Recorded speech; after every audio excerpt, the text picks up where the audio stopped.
بسم اللہ الرحمن الرحیم۔ روزگار اور بہتر زندگی کی تلاش میں بیرون ملک نکلے ہوئے اپنے نئے محبوب وطن امریکہ میں مقیم لاکھوں پاکستانیوں، ہندوستانیوں اور بنگلہ دیشیوں کی خدمت میں عصر الاسلام کا سلام۔ ہمارے وطنوں میں اللہ کا دیا سب کچھ تھا، لیکن رزق کی تقسیم کے غلط نظام کی وجہ سے آپ کو، مجھ کو اور ہم سب کو اپنے اپنے وطنوں سے نکلنا پڑا۔ سرمایہ داروں نے اپنے غلط نظام کے استحکام کے لیے مذہب کو استعمال کیا۔ آج پاکستان اسی مذہب کی وجہ سے ایک جہنم بنا ہوا ہے۔ قرآن کریم قوموں کے عروج اور زوال کی داستان بیان کرتا ہے۔ وہ بتاتا ہے کہ قومیں کس قسم کے نظام قائم کرتی ہیں تو پھر وہ جنتی زندگی گزارتی ہیں، ان کی دنیا کی زندگی جنت بن جاتی ہے، اور قومیں کس قسم کا نظام اختیار کرتی ہیں تو پھر ان کی زندگیاں جہنم بن جاتی ہیں۔ آج ہم پڑھیں گے سورۃ الملک کی بقیہ آیات۔ آپ کو جیسے یاد ہوگا دسمبر میں نے سورۃ الملک سنانی شروع کی تھی اور ہم نے پہلی 15 آیات تک ایک لیکچر سنا تھا۔ اب بقیہ آیات، اور میں آپ لوگوں سے یہ درخواست کروں گا جو لوگ آپ گھروں میں ہیں کہ قرآن کریم کو کھول لیں، اپنے سامنے رکھ لیا کریں، اور اس میں آپ کو پڑھنے میں اور سمجھنے میں بہت آسانی ہوگی۔ آپ میں سے جو لوگ گاڑی چلا رہے ہیں وہ اس لیکچر کو بعد میں بھی سن سکتے ہیں اپنے گھروں میں بیٹھ کے کمپیوٹر پہ www.قائداعظم.com۔ عزیزان من، آپ قرآن کریم کو کہیں سے بھی کھولیں، اس میں بار بار ہر جگہ اللہ رب کا ذکر کرتا ہے، رب کا ذکر کرتا ہے، رزق کے اس نظام کا جو اس کے قانون کے مطابق ہوتا ہے۔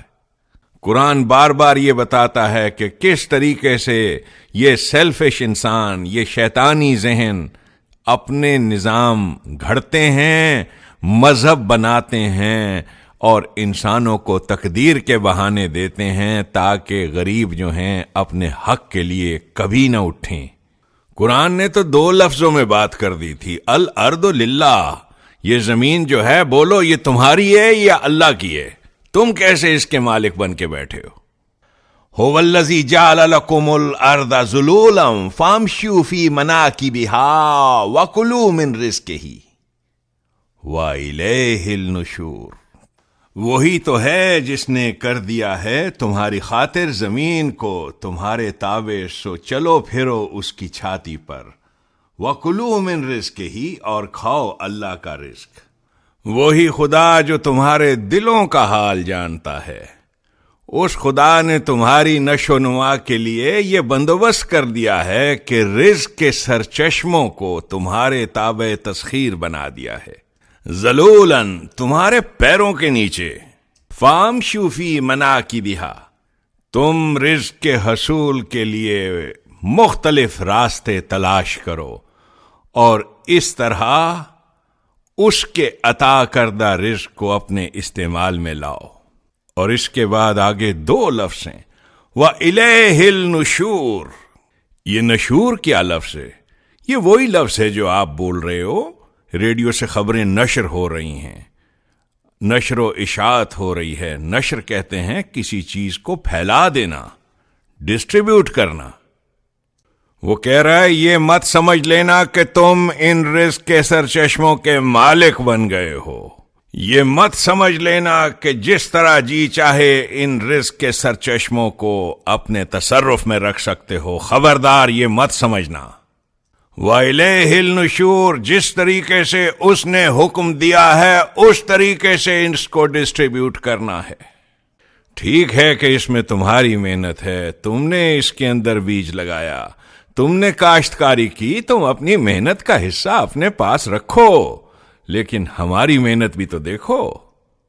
کس کا قانون ہے جو اس بیج کو پالتا ہے؟ پالتا ہے بیج کو مٹی کی تاریکی میں کون؟ اقبال کی یہ نظم ہے، الارض للہ، زمین کا حقیقی مالک اللہ ہے، پالتا ہے بیج کو مٹی کی تاریکی میں کون؟ کون دریاؤں کی موجوں سے اٹھاتا ہے سحاب؟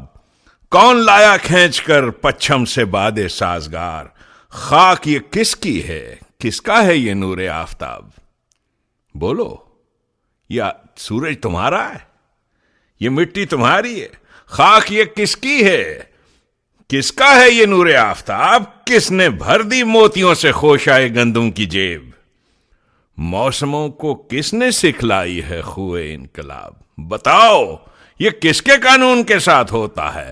اب حساب کر لو تمہاری محنت کتنی ہے اور ہماری محنت کتنی ہے۔ اور اس کے بعد آخری شعر ہے اسی نظم کا، دہ خدایا اے خداوند، اے گاؤں کے مالک، اے ذمہ دار، اے سیٹھ صاحب، یہ زمین تیری نہیں، تیری نہیں، دہ خدایا یہ زمین تیری نہیں، تیری نہیں، تیرے آبا کی نہیں، تیرے باپ کی نہیں، تیری نہیں، میری نہیں۔ یہ کیسے مالک بن گئے ہو؟ ایک کاغذ کا پھرا اٹھائے پھرتے ہو۔ کس نے دیا ہے تمہیں یہ کاغذ؟ خدا نے؟ نہیں، کسی سرکار نے نا، کسی اتھارٹی نے۔ لا الہ، میں کسی ایسی اتھارٹی کو نہیں مانتا الا اللہ۔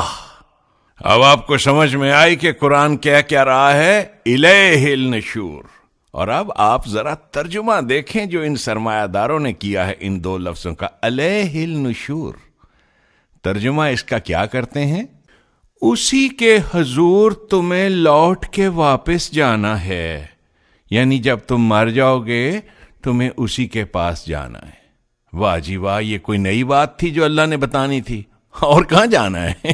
یہ باتیں اللہ بتائے گا کہ جی مر جاؤ گے نا تو پھر اسی کی طرف جانا ہے، یہ نہیں کہیں غلطی سے سمجھ رہے ہو کہ تم نے شیخو پورے چلے جانا ہے۔ نا نا نا، الیہ النشور کا مطلب ہے مر جاؤ گے تو پھر تم نے اسی کی طرف جانا ہے۔ واہ جی واہ، دیکھتے ہیں آپ کس طریقے سے انہوں نے ایک ایک آیت کو توڑا مروڑا۔ آمنتم من فی السماء ان یخسف بکم الارض فاذا ہی تمور۔ پہلے ذرا ان کے ترجمے سن لیں اس آیت کے۔ ترجمہ یوں کرتے ہیں یہ، کیا تم بے خوف ہو اس سے جو آسمان میں ہے، اس بات سے کہ دھسا دے تم کو زمین میں اور اچانک وہ لرزنے لگے؟ یعنی کیا تم بے خوف ہو من فی السماء، اس سے جو آسمان میں ہے؟ آپ کو تو معلوم ہی ہے نا کہ یہ آسمان میں ان کے مطابق اللہ جو ہے وہ آسمان میں ہوتا ہے۔ یہ اس کے ثبوت کے طور پہ یہی آیت پیش کرتے ہیں من فی السماء، کہ وہ اللہ جو ہے وہ خود کہہ رہا ہے کہ وہ آسمان پہ ہے۔ عزیزان من، قرآن میں خدا کیا کہہ رہا ہے یہ دیکھو، ہوا معکم اینما کنتم، وہ تمہارے ساتھ ہے، ہر جگہ تمہارے پاس ہے۔ یہ کہتے ہیں وہ آسمان پہ ہے۔ ہوا معکم اینما کنتم، تم جہاں بھی ہو وہاں وہ تمہارے ساتھ ہے۔ یہ ٹھیک ہے کہ ہم لوگ سارے آسمان کی طرف اشارہ کرتے ہیں، اوپر والا بھی کہتے ہیں، آپ میں یہ سب لفظ بولتے ہیں، مرتبے کی رعایت سے، اللہ تبارک تعالیٰ کی ذات کی وجہ سے لوگ اوپر کی طرف اشارہ بھی کرتے ہیں، اوپر کی طرف ہاتھ اٹھا کے دعا بھی مانگتے ہیں، یہ سب باتیں انڈرسٹینڈیبل ہیں۔ لیکن یہ عربی زبان سے اور عربی محاورے سے ان کی ناواقفیت ہے کہ قرآن جب من فی السماء کا لفظ استعمال کرتا ہے یا جبال کا لفظ استعمال کرتا ہے تو اس سے مراد یہ پہاڑ نہیں ہوتے، اس سے مراد یہ بڑے بڑے سرمایہ دار ہیں جو مالک بن کے بیٹھے ہیں، جو قوانین بناتے ہیں استحصال کا اور پھر موج میں رہتے ہیں، وہ اور ان کی اولادیں۔ اور غریب بیچارہ ترستا ہے کہ اس کو وہ مل جائے جو ان کے کتوں کو میسر ہے، وہ بھی نہیں دیتے اس کو۔ کیا سمجھتے ہیں یہ؟ آمنتم من فی السماء، کیا بے خوف بیٹھے ہیں یہ آسمانوں میں رہنے والے؟ این یکسفا بکم الارض، زمین کبھی نہیں پھٹے گی، کبھی یہ مخلوق اٹھ کھڑی نہیں ہوگی۔ دیکھو فائزہ ہے یا تمور، دیکھو خلق خدا اٹھ کھڑی ہوئی ہے، زمین جھٹکے لے رہی ہے۔ ام آمنتم من فی السماء ان یرسل علیکم حاسبا، او آسمانوں میں رہنے والو، کیا تم سمجھتے ہو کہ ایسا کبھی نہیں ہوگا کہ یہ لوگ اٹھ کھڑے ہوں گے؟ این یرسل علیکم حاسبا، اور تمہارے پہ پتھراؤ ہوگا۔ کیا تم بے خوف ہو اس بات سے کہ وہ بھیجے گا تم پر پتھراؤ کرنے والی ہوا، بھیجے گا وہ۔ فَسَتَعْلَمُونَ كَيْفَ نَذِيرٌ، تمہیں انقریب پتہ چل جائے گا کہ یہ جو بندگان بے کس ہیں، کیا مرد کیا عورتیں جن سے تم اپنے کھیتوں میں کام لیتے ہو، جن سے تم مزدوریاں کراتے ہو، جن کو تم کچھ نہیں دیتے، ٹکڑے دیتے ہو، وہ جس نے حکم دیا تھا کہ اس کے حکم کے مطابق تقسیم ہوگی رزق کی، اور تم کیا کرتے ہو؟ مالک بن کے بیٹھ گئے ہو۔ تمہیں انقریب پتہ چل جائے گا کیا ہوگا۔ فَسَتَعْلَمُونَ كَيْفَ نَذِيرٌ، کہ جو وارننگ دینے والا آیا تھا اس نے کیا وارننگ دی تھی۔ نبی اکرم صلی اللہ علیہ وسلم نے اپنے زمانے کے ان ظالموں کو جو انسانوں کا استحصال کرتے تھے، ان کو یہ وارننگ دی تھی کہ دیکھو باز آ جاؤ، یہ غلط ہے، رزق کی تقسیم رب کے قانون کے مطابق ہونی چاہیے، یہ جو تم کرتے ہو غلط ہے۔ انہوں نے کہا جاؤ جا کر کسی اور کو یہ سبق دو، یہ تو مخلوق جانتی ہے کہ غریب کو غریب بنانے والا رب ہے۔ اس طریقے سے ابو جہل، ابو لہب، ابو سفیان، یہ طاقتیں ہوتی ہیں۔ قرآن نے بتایا فرعون، قارون اور حامان، یہ تینوں مل جاتے ہیں، سر جوڑتے ہیں ایک دوسرے کے ساتھ، تب جا کر شیطانی نظام قائم ہوتا ہے۔ یہ ہوتی ہے ان کی چالاکیاں۔ وارننگ دی کہ دیکھو مذہب کو استعمال کرتے آ رہے ہو ہمیشہ سے تم، جہاں تک پوجا پاٹ کا تعلق ہے اس میں بڑے آگے ہوتے ہیں یہ لوگ۔ لپ سروس جس کو کہتے ہیں نا، لپ سروس، آپ اس لفظ پہ ذرا غور کیجئے گا آج، لپ سروس۔ سروس یہ مذہب کی دنیا کا لفظ ہے، جیسے آپ نے سنا ہوگا سنڈے سروس، ہم چرچ میں جا رہے ہیں، کیا ہے جی؟ I am going for the Sunday service. یہ ورشپ کے لیے لفظ استعمال ہوتا ہے جسے آپ پوجا پاٹ کہتے ہیں، ہمارے ہندوستان میں پوجا پاٹ کہتے ہیں۔ اس میں ہوتا یہ ہے کہ انسان اپنے منہ سے کچھ آوازیں نکالتا ہے مختلف قسم کی، اپنے ہونٹوں کو ہلاتا رہتا ہے۔ دنیا کے سارے مذہب یہی کچھ سکھاتے ہیں، ایک خاص پوسچر میں بیٹھ جاؤ، اس کے بعد آنکھیں بند کرو، پھر دھنی کے اوپر ہاتھ رکھو، پھر منہ سے اس طریقے سے بولو اور منہ سے ایسی آوازیں نکالتے جاؤ۔ پھر ہمارے ہاں تو مسلمانوں میں یہ عقیدہ گھڑا ہوا ہے انہوں نے کہ خدا کو پہلے خوش کرنا مقصود ہوتا ہے نا۔ دیکھو نا جی، جیسے آپ، اور پھر ہمیں یاد ہے کہ کیسے بتایا جاتا تھا کہ جی جیسے آپ کسی بڑے افسر کے پاس جاتے ہیں تو پھر افسر کو پہلے آپ کو تھوڑا تھوڑا خوش کرتے ہیں نا، تو پھر اللہ تعالیٰ بھی کہتا ہے مجھے پہلے خوش کرو، پہلے تھوڑا سارا، معاف کیجئے میں وہ لفظ استعمال نہیں کر رہا، پہلے خوش کرو تھوڑا سا، اس کے بعد اپنا مدعا بیان کرنا۔ قرآن ان لوگوں کے لیے ولدوالین لفظ استعمال کرتا ہے، کہتا ہے یہ عجیب و غریب ڈیلوژن میں مبتلا ہوتے ہیں، عجیب و غریب گمراہی ہوتی ہے ان کی، یہ سمجھتے ہیں، اور سارا مذہب کا دار و مدار اس سروس پہ ہوتا ہے، منہ سے چیزیں بولنا۔ قرآن میں بار بار جو اصطلاح آئی ہے کذبا، کاذبین، یہ ترجمہ کر دیتے ہیں جھوٹے ہیں، جھوٹ بولتے ہیں، خدا کو جھٹلاتے ہیں، یہ بھی ان کے ہاں کا ایک لفظ ہے، مطلب کوئی نہیں پتا اس کا کیا ہے، خدا کو جھوٹا بناتے ہیں، جھٹلاتے ہیں۔ یہ قرآن نے جو لفظ استعمال کیے ہیں یہ کذب، صدق کے مقابلے میں آیا ہے۔ ایک ہوتا ہے خلوص نیت کے ساتھ کوئی چیز کرنا، اور دوسری چیز ہے جسے کہتے ہیں لپ سروس۔ کذبا یہ لفظ ہے، لپ سروس، پوجا پاٹ۔ کیا کرتا ہے یہ شخص؟ پوجا پاٹ۔ یہ جو جھوٹ ہوتا ہے جسے کذاب کہتے ہیں، یہ بھی ہونٹوں سے ہی بولا جاتا ہے نا۔ قرآن بار بار جہاں جہاں پہ لفظ کذب استعمال کرتا ہے وہ اسی لپ سروس کو کہہ رہا ہے کہ یہ کرتے کیا ہیں؟ لپ سروس کرتے ہیں، اس کا نظام قائم نہیں کرتے۔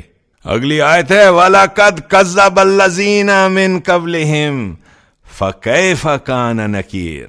ان سیولائزیشنز کے روئنز دیکھو جا کر، انہوں نے بھی یہی کچھ کیا تھا۔ کذب الذین من قبلہم، وہ جو تمہارے سے پہلے گزر گئے ہیں لوگ، وہ بھی یہی کچھ کرتے جا رہے تھے۔ کیا کرتے تھے؟ استحصال کا نظام قائم کیا ہوا ہے، پھر مسجدیں بنا کر دے دیتے تھے، اس میں غریب آدمی کو کہتے تھے کہ ہمارے پیچھے پیچھے تو بھی اپنے ہونٹوں کو ہلایا کر.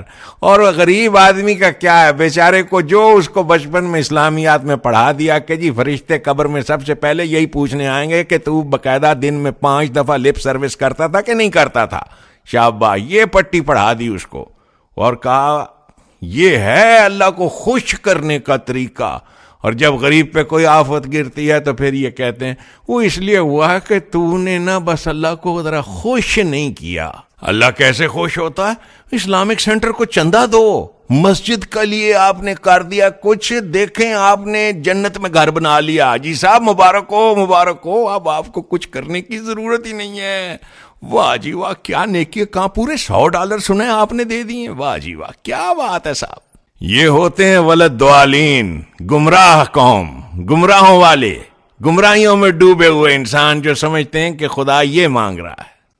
نبی اکرم صلی اللہ علیہ وسلم نے کہا خدائے رحمان کا نظام قائم ہوگا، وہی خدا جو ماں کے رحم میں، ماں کے پیٹ میں بچے کو رزق دیتا ہے. دیکھتے ہو جس قانون کے تحت اسے رزق ملتا ہے بلا مزد و معاوضہ، نہ وہ محنت کرتا ہے نہ وہ مزدوری کرتا ہے، لیکن خدا کا قانون اسے رزق دے رہا ہے. اسلامی مملکت کا فریضہ ہے کہ ہر انسان کو اسی انداز سے رزق دے جس انداز سے ماں کے پیٹ میں رزق ملتا ہے. یہ ہے ترجمہ بسم اللہ الرحمن الرحیم کا. یہ ایسے تبرکن نہیں لکھا ہوا ہر سورت سے پہلے، یہ ایسے تبرکن نہیں لکھا جاتا ہر ڈاکیومنٹ سے پہلے. اسلامی مملکت کا کوئی ڈاکیومنٹ اٹھا کر دیکھ لیجئے، اسی لفظ سے ابتدا ہو رہی ہے بسم اللہ الرحمن الرحیم. یہ سلوگن ہے اسلامی مملکت کا، خلاصہ ہے ان کی آئیڈیالوجی کا. بسم اللہ الرحمن الرحیم. Under authority of the law of God, the Islamic State guarantees to deliver free of charge food and comforts of life equally to everybody. یہ ہے مفہوم بسم اللہ الرحمن الرحیم کا، under authority of the law of God. یہ جتنے بھی سرکاری ڈاکیومنٹس ہیں ان پر ایسے ہی نہیں تھا کہ لکھ دیتے تھے. یہ ہمارا موٹو تھا، یہ اس قوم کا عظیم الشان موٹو، عظیم الشان پیغام. یہ وہ سلوگن تھا جس کی وجہ سے اسلام جنگل کی آگ کی طرح ساری دنیا میں پھیل گیا. جب اسلام ان پادریوں کے ہاتھ چڑھا، ان کے ہاں ایک لفظ تھا مرسی، گاڈ از مرسی. اب یہاں کیا ترجمہ ہو گیا کہ in the name of Allah, the most beneficent, the most merciful. شاباش. اولم یرو الی الطیر فوقہم صافات ویقبضن. کیا نہیں دیکھا ان لوگوں نے اڑتے پرندوں کو اپنے اوپر پر پھیلاتے اور سکیڑتے ہوئے؟ ما یمسکہن الا الرحمن. کس کا قانون ہے جو انہیں ہواؤں میں تھامے ہوئے ہے؟ الا الرحمن، وہی تو رحمان ہے. یہ اسی رحمان کا نظام قائم کر رہا ہے، وہ جس کا قانون پرندے کو گرنے نہیں دیتا. انہ بکل شیء بصیر. اس کا نظام قائم کرو. قوموں کی تباہیاں یہ ارتھ کویکس کے ساتھ نہیں ہوتی، یہ فزیکل ایکسیڈنٹس نہیں ہوتے. قومیں تباہ ہوتی ہیں اپنے غلط نظام تمدن کی وجہ سے، اور اس کا قانون قائم کرو. وہ ہر شے کے بارے میں جانتا ہے. Have they not seen the birds above them spreading out their wings and folding them in? Nothing else but the law of God keeps them afloat. Remember, His law is fully aware of the needs of everybody. إِنَّهُ بِكُلِّ شَيْءٍ بَصِيرٌ. قرآن بار بار جو پیغام دیتا ہے وہ یہ کہ اے غریب لوگو، اے کمزور لوگو، اللہ کے قانون کا سہارا لو، اللہ کے قانون کا علم اٹھا کر اٹھو، پھر تم دیکھو تم کامیاب ہوگے. تم اس نظام کو صرف ایک طریقے سے توڑ سکتے ہو، اس باطل کے نظام کو، اور وہ ہے اللہ کے قانون کے ذریعے سے. اس استحصال کے نظام کو صرف ایک طریقے سے ختم کر سکتے ہو، اور وہ ہے اللہ کا قانون. اس کا علم اٹھا کے اٹھو. آمن ھذا الذی ھو جند لکم ینصرکم من دون الرحمن، تمہیں خدا کے اس کائناتی قانون کی طاقت کا اندازہ ہی نہیں۔ ذرا اندازہ لگانا ہو تو آسمان میں اڑنے والے پرندوں کو دیکھو، یہ کتنے وزن کی چیزیں ہوتی ہیں، ہوا میں ویسے ٹھہر نہیں سکتی، لیکن وہ کیا چیز ہے جو انہیں اڑائے رکھتی ہے؟ اس کے قانون کے علاوہ اور کوئی چیز نہیں جو انہیں اٹھائے رکھتی ہے۔ اسی طریقے سے یاد رکھو، اللہ کا قانون ہی ہے جو تمہارا لشکر بھی ہے اور تمہارا سیویئر بھی، یہی تمہیں بچائے گا ان سے۔ یہ مذہب کے ٹھیکیدار، مذہبی بدماش جو مخالفت کر رہے ہیں تمہارے اس نظام کے قیام کی، ان الکافرون الا فی غرور، یہ بہت بڑی غلط فہمی میں مبتلا ہیں۔ یہ کہتے ہیں کہ چاہے کچھ ہو جائے ہم نے اللہ کے اس قانون کو نظام کی حیثیت سے قائم نہیں ہونے دینا، حالانکہ یہ جانتے ہیں اللہ ہی کا تو قانون ہے جس سے ان کو روزی روٹی ملتی ہے۔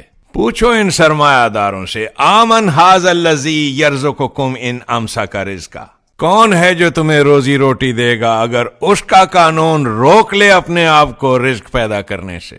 بل لجو فی عتو و نفور، حقیقت یہ ہے کہ یہ جو مینٹیلٹی ہوتی ہے سرمایہ دار کی، یہ کبھی گوارا نہیں کرتی کہ غریب اس کے برابر آئے۔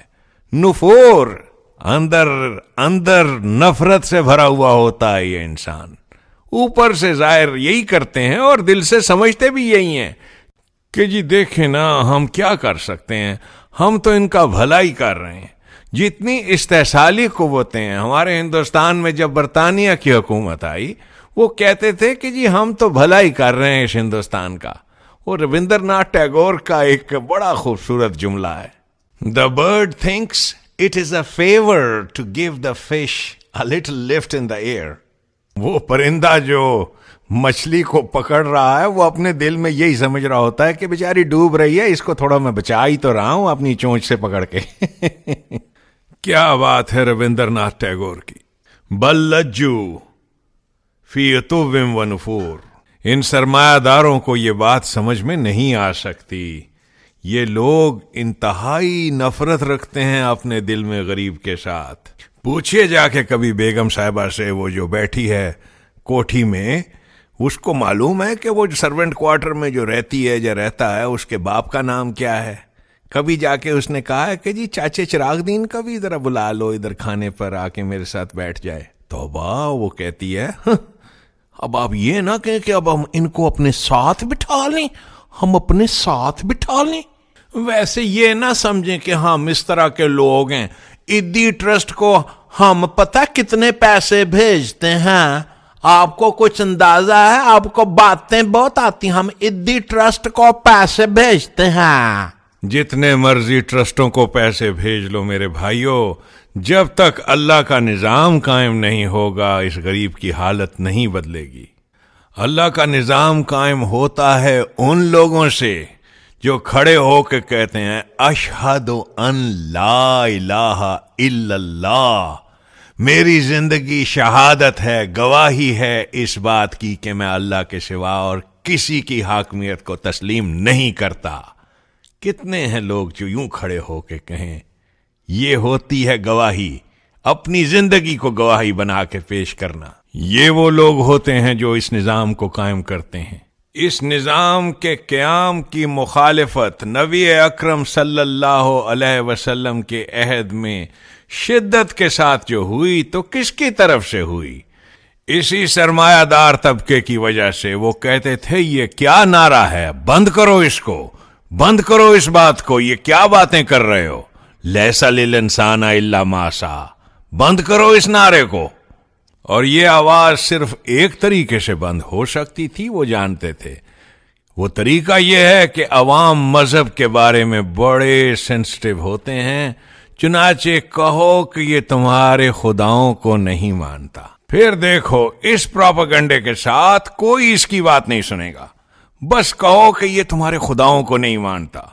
لیکن اس کے لیے بہت ضروری ہے پہلے مذہب کا بہت بڑا جال پھیلاؤ اور اس میں پھانسو ان غریب آدمیوں کو، ان غریب مزدوروں کو، انہیں کہو کہ تمہاری دعائیں یوں پوری ہوں گی، ادھر آؤ نمازیں پڑھو۔ مذہب کا ایسا جال پھیلاؤ کہ اس میں یہ مچھلیاں آئیں، جب یہ مچھلیاں آئیں تو انہیں ایڈکٹ بنا دو اس مذہب کا، انہیں کہو قبر میں سب سے پہلے نماز کے بارے میں پوچھا جائے گا۔ جب تو نماز ہی نہیں پڑھتا تو دیکھ پھر تیری کوئی زندگی ہے، یہ کوئی زندگی ہے؟ اللہ تجھے اسی لیے تو دے نہیں رہا۔ نماز پڑھ بھائی، نماز پڑھ۔ اگر وہ غریب آدمی سوچ میں پڑ جائے، اسے کہہ دیکھ سوچنے والا شیطان ہے، سوچنا حرام ہے، دیکھ اللہ کا حکم ہے، اس میں سوچتے نہیں ہیں۔ سب سے پہلے بہت ضروری ہے بہت بڑا گروہ بناؤ ان نمازیوں کا، اس کے بعد جو چاہو گے یہ کریں گے تمہارے لیے، جلوس نکالیں گے، بم چلائیں گے، ٹکریں ماریں گے، ماتم کریں گے۔ ایک بار ان کو اس مذہب کے چکر میں ڈال لو اور بنیادی تعلیم یہ دو کہ دیکھو سوچنا حرام ہے، سوچتے نہیں ہیں، خبردار سوچنا حرام ہے۔ انہیں گلٹ ٹرپ دو، ان کو بار بار دکھاؤ کہ دیکھو قرآن میں کتنی بار لکھا ہوا ہے اقیم الصلاۃ، دیکھو قبر میں روز محشر خدا سب سے پہلی دفعہ جو چیز پوچھے گا تمہارے سے وہ یہ ہے، بتا نمازاں پڑھیاں سان کہ نہیں پڑھیاں سان، دس سانو۔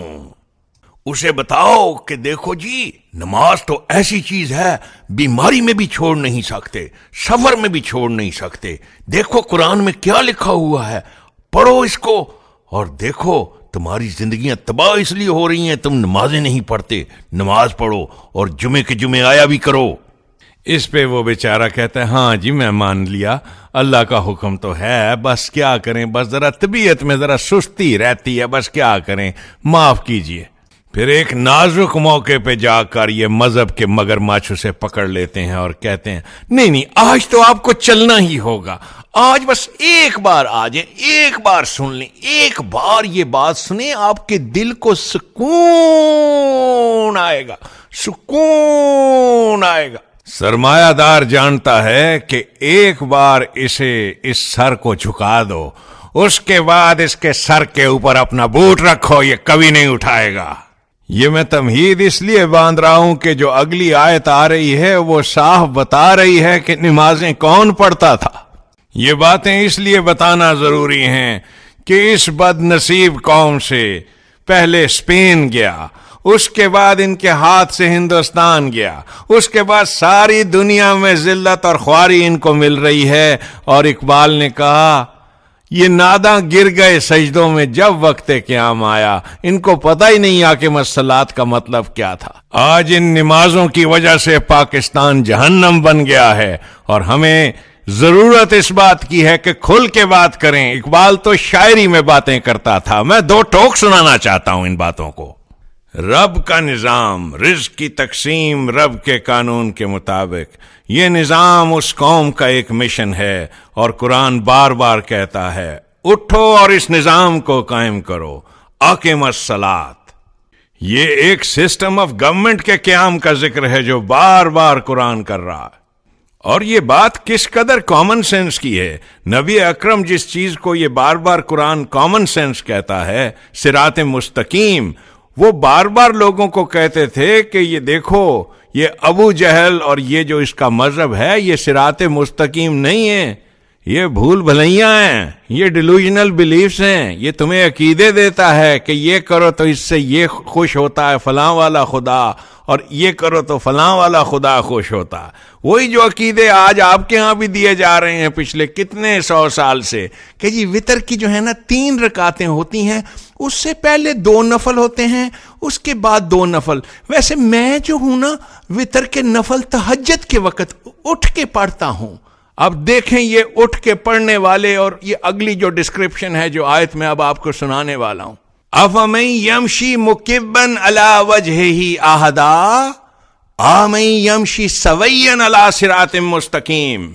مکبن، کبا، کب، یہ وہی لفظ ہے جس سے اردو کی زبان میں یا پنجابی میں جو لفظ آپ بولتے ہو کبا، یہ جو لفظ ہے بینڈ ہونا، مکبن علی وجہ ہی، اپنے منہ کے بل گر جانا، اوَمَن یمشی، وہ جو اس راستے پہ چل رہا ہے جہاں منہ کے بل بار بار گرتے ہیں، پوچھو کیا وہ ہدایت کا راستہ ہے؟ آمن یمشی سویا علی صراط مستقیم، یا وہ شخص صراط مستقیم پہ چل رہا ہے جو تمہیں کامن سینس کا سیدھا راستہ بتاتا ہے کہ دیکھو زندگی میں فلاح یوں آتی ہے، تم ایک سسٹم آف گورنمنٹ کو قائم کرو، آرگنائز کرو اپنے آپ کو، پھر دیکھو تمہارے پر کس انداز سے رحمتیں ہوتی ہیں۔ میں نے آپ کو پہلے بھی یہ آیت سنائی تھی اور میں نے ایگزامپل دی تھی آپ کے سامنے کہ آپ کمپیریزن کرو، وہ جو صراط مستقیم پہ کھڑا ہے، یہ آپ کے لاس اینجلس پولیس ڈپارٹمنٹ کا آفیسر کس طریقے سے جان جوکھوں میں ڈالتا ہے، اس کا انداز دیکھو زندگی کے بارے میں، کس طریقے سے اس کی ہر حرکت گول ڈائریکٹڈ ہے، وہ کسی تعویذ کو اپنے گلے میں لٹکا کے نہیں پھر رہا، آپ نے اس کے ہاتھ میں کوئی تسبیح کبھی نہیں دیکھی کہ وہ بیٹھ کے من من من من کر رہا ہے۔ اس کے مقابلے میں آپ اس کاکروچ کو دیکھو جو بیٹھ کر مکبن علی وجہ ہی، یہ آج اسلامک ورلڈ کا سب سے بڑا المیہ یہ ہے، یہ ناداں گرتے رہے سجدوں میں جب وقت قیام آیا، مسجدیں بناتے رہے، اسپین میں جا کے دیکھیں کتنی مسجد بنائی، ہندوستان میں دیکھو کتنی مسجد بنائی، یہ پوجا پاٹ کو ہی اسلام سمجھتی رہی قوم۔ اور کیسے آئی یہ پوجا پاٹ، یہ الگ بات ہے، وہ تو سمپل سی بات ہے، ہیومن مائنڈ جو ہے وہ پاتھ آف لیسٹ ریزسٹنس کی طرف تو یوں جاتا ہے کہ پوچھیے ہی نہیں۔ دنیا کا کوئی نشہ مذہب کے نشے سے زیادہ برا نہیں صاحب، دنیا کا کوئی نشہ مذہب کے نشے سے زیادہ برا نہیں، اسی لیے تو یہ ہمیشہ کہتے ہیں کہ آؤ دیکھو کتنا سکون ملتا ہے، یہ سکون والی چیز جو بتاتے ہیں یہ دیکھنے میں بڑی حسین لگتی ہے، انسانوں کو ان کی پریکٹیکل لائف سے محروم کر دیتی ہے۔ یہی وہ میجیکل ڈیلوژنل بلیفز ہیں جن کو قرآن شرک کہتا ہے، جنہوں نے اس قوم کو تباہ کیا ہے، اسی کو کذب کہتے ہیں، اسی کو لپ سروس کہتے ہیں، منہ سے یہ لفظ بول دینا لیکن اس نظام کو قائم نہ کرنا۔ صبح شام یہی لفظ بولتے ہیں، آپ نے پڑھ لی ہے؟ ہاں جی میں نے پڑھ لیا، آپ بھی پڑھ لیں۔ کبھی کوئی یہ نہیں کہتا کہ وہاں تو کسی چیز کے قائم کرنے کا حکم ہے، آقم الصلاۃ، وہاں تو کسی چیز کے قیام کا حکم ہے، کوئی چیز اسٹیبلش کرنی ہے۔ آپ سارے تو آتے ہو آ کے کہتے ہو جی پڑھ کے آ گئے، کبھی کوئی یہ نہیں کہتا سنا کہ جی میں قائم کر کے آ گیا ہوں، تو وہاں تو کسی چیز کے قائم کرنے کا حکم ہے۔ دیکھو کس طریقے سے آپ کو بیوقوف بنایا ہے ان زوریسٹرینز نے جن کی یہ چیز تھی، نماز تو لفظ بھی فارسی کا ہے، عربی کا ورڈ ہی نہیں ہے۔ کس طریقے سے یہ زوریسٹرین مذہب آیا اور اس نے اسلام کے نام کے اوپر اپنے آپ کو چلا دیا، وہ کھوٹا سکہ جو کہیں نہیں چل سکتا تھا، اس کھوٹے سکے کو انہوں نے پھر سے چلا دیا۔ نتیجہ اس کا یہ تھا کہ وہ قوم جو اس زبردست مومنٹم کے ساتھ اٹھی تھی کچھ عرصہ چلتی رہی، کیونکہ وہ سمجھتے رہے کہ کوئی حرج نہیں ہے، یہ تو ایک سیریمونیل سی چیزیں ہیں، لوگ کرتے ہیں، آہستہ آہستہ یہی سیریمونیل چیزیں اسی انداز سے پوجا پاٹ بن گئیں، اور آج یہ قوم قرآن کھول کے پڑھتی ہے تو قرآن میں قوموں کے عروج اور زوال کی جو داستان لکھی ہے ہر قوم کا ذکر ہے، اور ساتھ لکھا ہے جو شرک کرتا ہے، اور اس کا ترجمہ یہ بڑا اچھا کرتے ہیں، He that makes associates with God۔ تو ظالموں، آپ نے نماز کو کیا ایسوسیٹ گاڈ کے ساتھ نہیں بنا دیا ہوا؟ پوچھو اپنے دل سے۔ امریکہ کی ترقی کا راز اور ساری انسانیت کی ترقی کا راز یہ ہے کہ ساری انسانیت نے کامن سینس کے ذریعے سے عقل کو استعمال کر کے خود اپنی صراط مستقیم ڈھونڈ لی ہے۔ ہم نے پاکستان بھی اسی صراط مستقیم کو حاصل کرنے کے لیے لیا تھا، کیونکہ ہم جانتے ہیں کہ ہمارے سے صراط مستقیم کھو گئی تھی، لیکن یہی قوم جس نے محمد علی جناح کو اپنا لیڈر بنایا تھا، پاکستان بننے کے بعد پاکستان کے دشمن اول، دشمن اعظم مودودی صاحب اور انہی نامراد مولویوں کے پیچھے لگ گئی. اور کیا کہا ان مولویوں نے اور کون سپانسر تھے ان مولویوں کے، وہ تو میں آپ کو بار بار بتا چکا ہوں. یہ ہے المیہ اس ملک کا. یہ ناداں گر گئے سجدوں میں جب وقت قیام آیا. کل هو الذی انشاکم وجعل لکم السمع والابصار والافئدہ. ان سے کہہ ان نمازیوں کے گروہ سے، وہ جس نے تمہیں انسان بنایا ہے. وجعل لکم السمع والابصار والافئدہ، وہ جس نے تمہیں سوچنے سمجھنے کی صلاحیت دی ہے. قلیلا ما تشکرون، تم ان صلاحیتوں کو کیوں اتنا کم استعمال کرتے ہو؟ ان سے کہے یہ نمازوں کے ذریعے سے کبھی ایسا بھی نہیں کر پائیں گے کہ ایک مسجد میں اکٹھے ہو جائیں. اور تم ایک بار اس نظام کو قائم کر دو، تم دیکھو گے ساری دنیا میں رب کی حکومت ہو جائے گی. کل هو الذی ذراکم فی الارض والیہ تحشرون. ان نمازیوں سے کہے ہو الذی ذراکم فی الارض، وہ جس نے تمہیں دنیا کے کونے کونے میں پھیلایا ہوا ہے، وہ اپنے اوپر ذمہ داری لیتی ہے. وعلیہ تحشرون، کہ اس ساری انسانیت کے گروہ کو ایک گورنمنٹ کے تحت اکٹھا کرے گی. ایک بار اس نظام کو قائم کر لینے دو. ساری انسانیت ایک جھنڈے کے نیچے. ابو جہل، ابو لہب اور ان مذہبی کیڑوں کے جو چھوٹے چھوٹے دماغ ہیں، ان کے لیے یہ بہت بڑی بات تھی کہ یہ محمد ابن عبداللہ، یہ یتیم بچہ، اس کے دماغ میں کیا فطور آ گیا ہے. یہ ساری انسانیت کو ایک پلیٹ فارم پہ جمع کر رہا ہے اور کیا کہہ رہا ہے یہ. ہم تو ان حقیر کتوں کو اپنے ساتھ بٹھانے پہ تیار نہیں ہیں جو اپنے ہاں کے ہیں، اور یہ ساری انسانیت کے بھکاریوں کو اکٹھا کر ہوئے. وہ آگے سے پھر ہنس کے کہتے تھے وَيَقُولُونَ مَتَى هَٰذَا الْوَعْدُ إِن كُنتُمْ صَادِقِينَ.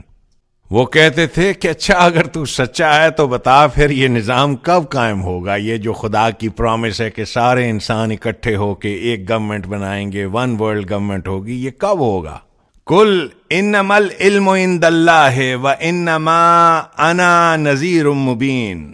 تو ان سے کہہ اس بات کا علم تو صرف خدا کو ہی ہے کہ وہ دور کب آئے گا جب ساری انسانیت ایک لڑی میں ایک امت بن جائے گی.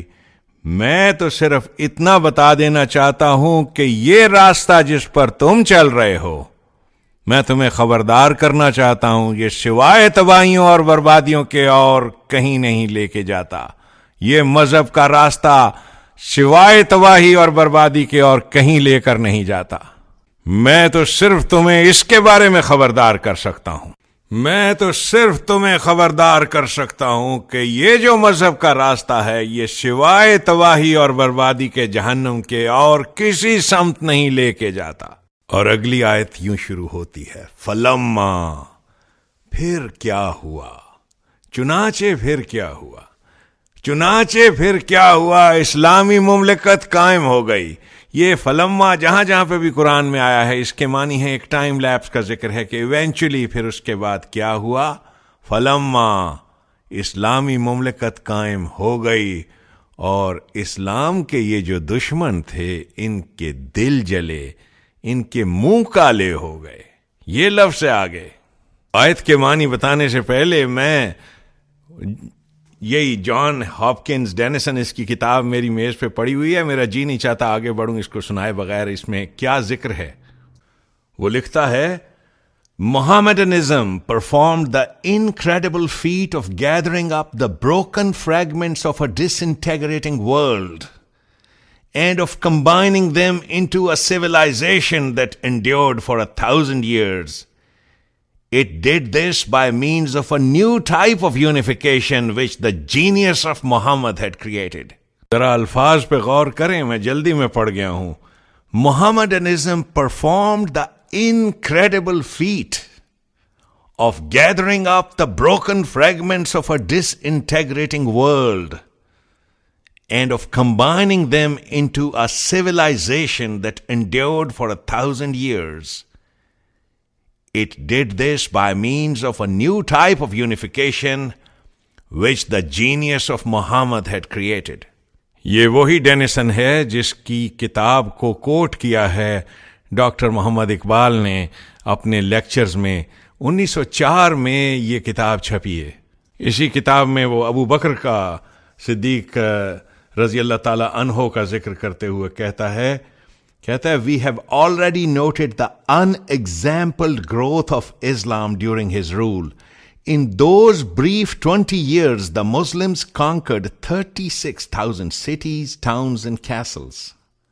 کیجئے بات. یہ پادری یہی لفظ لکھتے ہیں Muslims conquered.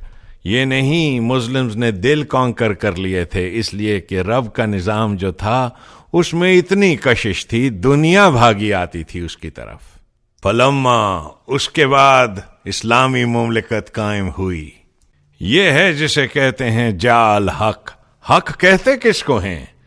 وہ نتیجہ جو محسوس شکل میں سامنے آ جائے. جو محسوس شکل میں سامنے نہ آئے اس کو باطل کہتے ہیں. کچھ نظر ہی نہ آئے. میرے میز پہ ایک اور کتاب رکھی ہے، اس میں لکھا ہے کہ جب نبی اکرم صلی اللہ علیہ وسلم نے اپنی یہ دعوت دی، ایک نظام کے قیام کی، تو قبیلہ بنی عامر کا ایک بوڑھا سردار عصا ٹیکتے ہوئے آیا. یہ تاریخ میں جو وہ واقعہ ہے وہ اس انداز سے بیان کیا گیا ہے اور میں آپ کو سنا رہا ہوں. اس نے آپ یعنی صلی اللہ علیہ وسلم سے پوچھا کہ آپ صلی اللہ علیہ وسلم جو دعوت دے رہے ہیں یہ کیا ہے؟ آپ نے فرمایا کہ یہ ایک حقیقت ہے، یہ ایک حق ہے جس کی طرف میں دعوت دیتا ہوں، یہ ایک کلمہ ہے جس کی طرف میں دعوت دیتا ہوں. کلمہ عربی زبان میں آئیڈیالوجی کو کہتے ہیں. یہ ایک کلمہ ہے جس کی طرف میں دعوت دیتا ہوں. اس نے کہا، اس قبیلے کے سردار نے، اس بوڑھے نے کہا کہ ہر کلمے کی ایک حقیقت ہوتی ہے. یہ جو آپ کا کلمہ ہے اس کی بنیاد کس نظریہ زندگی پر ہے؟ کیونکہ جس نظریہ زندگی کے اوپر کسی چیز کی بنیاد ہوتی ہے اسی کو تو کلمہ کہتے ہیں. اس نے کہا آپ کے کلمے کی کیا حقیقت ہے؟ اور آپ صلی اللہ علیہ وسلم نے فرمایا یہ جو اتنے شہر اور اتنے قلعے فتح کیے ہوئے ہیں یہ میرے کلمے کی حقیقت ہے. یہ جو اتنے ہزاروں لاکھوں انسانوں کو ہم نے نجات دلائی ہے اس جہالت سے جو مذہب کے نام پر ان کے ساتھ کی جاتی تھی، یہ ہے میرے کلمے کی حقیقت. لاکھوں مردوں اور عورتوں کو ظلم، جبر اور استحصال کے نظام سے جو نجات دلائی ہے، اور رب العالمین کے نظام کے تحت اب جو انہیں رزق مل رہا ہے اللہ کی طرف سے بلا مزد و معاوضہ، یہ ہے میرے کلمے کی حقیقت. فلما رأوه زلفةً سیئت وجوہ الذین کفروا. مذہب کے درندوں کو اب جو دکھ رہا ہے کہ ان کا باطل کا نظام اب ختم ہونے کو ہے، سیئت وجوہ الذین کفروا، چہرے بگڑ گئے ہیں ان کے، چہرے بگڑ گئے ہیں ان کے. وکیلا ھذا الذی کنتم بہ تدعون، ان سے کہا جائے گا یہی تو تھا جس کے بارے میں تم کہتے تھے کہ یہ کبھی قائم نہیں ہو سکتا، یہی تو تھا جس کے بارے میں تم دعویٰ کرتے تھے کہ تمہارا یہ باطل کا نظام کبھی مٹ نہیں سکتا. دیکھو خلق خدا اب اٹھ کھڑی ہوئی ہے تمہارے خلاف. قل ارأیتم ان اہلکنی اللہ ومن معی او راحمنا فمن یجیر الکافرین من عذاب علیم. قل، تم ان سے کہو کہ اس سوال کو چھوڑو کہ میرا اور میرے ساتھیوں کا انجام کیا ہوگا، ہم تباہ ہو جائیں گے یا خدا کی رحمت ہمارے شامل حال ہوگی اور ہمیں کامیابیاں نصیب ہوں گی. تم یہ بتاؤ کہ تمہارا کیا بنے گا. مذہب کا ڈھونگ جو تم نے رچا رکھا تھا، خلق خدا اب اٹھ کھڑی ہے اب تمہارے خلاف، اور اب تیار ہو جاؤ عذاب علیم کے لیے. بڑا سخت سزا ہے اس کی جو مذہب کے نام پہ تم نے تماشا کیا تھا. اب خلق خدا اٹھ کھڑی ہوئی ہے. تیرا کیا ہوگا کالیا؟ فمن یجیر الکافرین من عذاب علیم، کون بچائے گا اب تمہیں اس عذاب سے جو آنے والا ہے. کل هو الرحمن آمنا به وإلیہ توکلنا فَسَتَعْلَمُونَ مَنْ هُوَ فِي دَلَالٍ مُبِينٍ کل ان سے کہہ میں جس خدا پر ایمان لایا ہوا ہوں، میں جس خدا کو مانتا ہوں وہ خدائے رحمان ہے، قانون والا خدا، وہ جس کا قانون ساری دنیا میں جاری و ساری ہے۔ میں اس قانون والے خدا کو مانتا ہوں اور اسی کے قانون کے مطابق نظام قائم کر رہا ہوں۔ وَعَلَيْهِ تَوَكَّلْنَا، اسی کے قانون پہ مجھے پورا بھروسہ ہے۔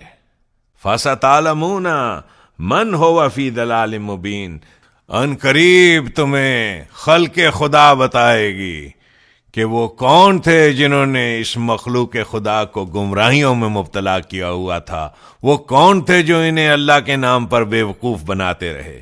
اور اس کے بعد یہ آخری آیت ہے، اپنے اندر معنی کا سمندر لیے ہوئے ہے۔